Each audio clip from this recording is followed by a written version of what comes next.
punks, let's try this again. My name is Dr. Taylor Gabel. I am doing the case study, what do you call it, treatment group video for Brianna Tracey, aged 35. Her differential diagnosis is binge eating disorder, the primary diagnostic features of which are 1. Binge eating episodes involving eating rapidly large amounts of food to the point of being uncomfortably full. 2. Experiences feelings of embarrassment or shame regarding one's binging or oneself.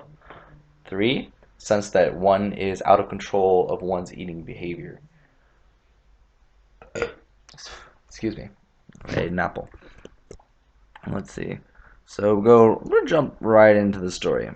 Brianna Tracey is a highly successful lady. She's very independent. As a matter of fact, and she's not really looking to date anyone, not really looking to settle down and have kids anytime soon, you know what I'm saying?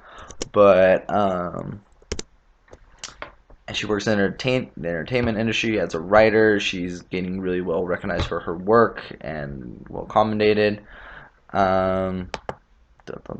Making good money.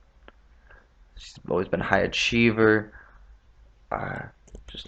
Just about everyone, it appears that Brianna loves her life and is a genuinely happy person, but she's got a pretty dark little secret going on here. And so she goes into her therapist and kind of confesses, like, I really would like to meet someone. I would like to meet someone that cares about me. I'd like to start a family, but I just don't feel worth that because of my weight. And Brianna is definitely overweight. She doesn't know exactly how much. She's very kind of scared to step on the scale and find out, but let's just say it's like a detriment to her health, and it's definitely apparent. And furthermore, when she goes into explaining the reason why she is overweight, it's pretty intense. So she wakes up and every day, and her first thought is of food, and she kind of squashes it down and says, no, today will be different. I will be in control of my eating habits. And she has a reasonable breakfast, makes it through lunch, which is pretty reasonable. Her kind of hard time is what she calls snack time in the mid-afternoon, which is just generally where she crams in something sugary and fat.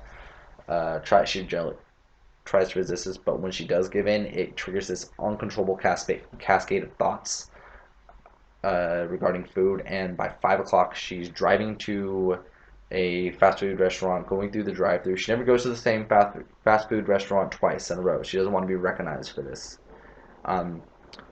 So she orders a normal sized meal, proceeds to park, and then just wolf it down in the parking lot in like 5 seconds flat. She goes and repeats this behavior like 4 or 5 times until she's genuinely like full to the point of being sick. And these episodes occur almost around 2 to 3 times a week, sometimes more when she's dealing with job stress. She actually hit like the first time she binged like 4 or 5 times in a week, and that really scared her. That's one of the things that like kind of brought her in therapy. That is. She feels deeply ashamed of these episodes and her weight in general. She like states that she wishes she could throw up or compulsively exercise to like combat these behaviors, but sadly she hates both. So she just engages in the binge eating with zero compensatory behaviors. Jesus Christ, that word. Which is why we didn't really even consider bulimia as a differential diagnosis. She spends a lot of time comparing herself to the beautiful, thin, well put together woman in the entertainment industry she's constantly surrounded by. She constantly feels that she is being judged for her weight, and it really just like takes a toll on her self-esteem, and this triggers more of the binge eating episodes, which triggers more of the bad self-esteem, which triggers more of the binge eating episodes, creates this really nasty negative cycle that goes all the way down to a black pit of despair. So,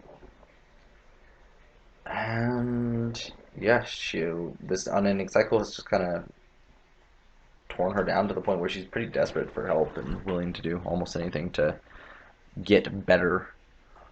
Alright, so that's the story of Brianna Tracey. Poor sweet girl. And we are going to move on to the, what do you call them? Oh yeah, the multi-axis diagnosis.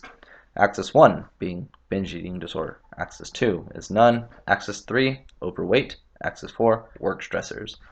Axis 5, general assessment of functioning equals 75. Now on to the theoretical perspectives. The biological perspective, there's 4 of them by the way, so get your pen ready, or your fingers, whatever. Biological. Brianna may have genetic predisposition to compulsive eating. She may have a deficit of serotonin and/or dopamine secretion has created a reward circuit in her mind for binge eating behaviors, making it difficult to stop. She may also have an abnormal brain structure. There may be issues with her hypothalamus, which is in charge of messages sent regarding hunger and fullness. The cognitive perspective, Brianna is very self-critical of her weight and herself in general. It's caused her depressive feelings and low self-worth. She copes with these feelings by binge eating, which further contributes to the negative cycle. 3 is the sociocultural. Brianna is stressed out by entertainment industries. Brianna is stressed out by the entertainment industry's high standard of beauty.